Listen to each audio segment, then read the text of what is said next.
dingy little alleyways everywhere you look in this city. This being one of them, just off Dale Street, adjoining to. Can you hear me over that noise? Adjoining to Victoria Street. Sort of links through the city. Really, you can negotiate so much of Liverpool by walking down little alleys, and this is probably more like what Matthew Street would have looked like back in the days of the Beatles, albeit a bit narrower. But you can see behind me sort of style of warehouse building that would have featured.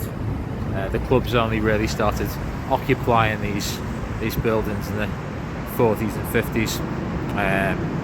My dad was a jazz musician. He played in the Cavern before the Beatles. It started out as a jazz club, the Cavern Club, and the Beatles and the Mersey Beat scene and all these bands, Jerry and the Pacemakers, the Searchers,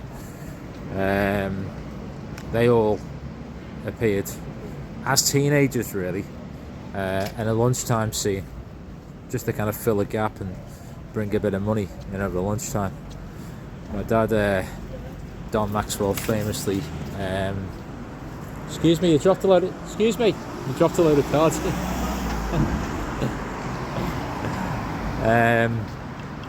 Yeah, my dad famously, my dad infamously knew Brian Epstein in passing, and he would go into his shop.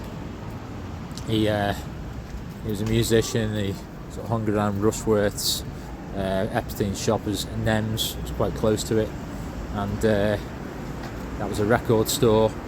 And he'd observe the man himself persuading young women or schoolgirls, really, to go down to the Cavern and other clubs and be raucous and follow these bands around, and he'd give them money and treats to do that. All kinds of wrong attached to that, I'm aware of, but at the time it seemed like a legitimate trick. So yeah, many a story through that.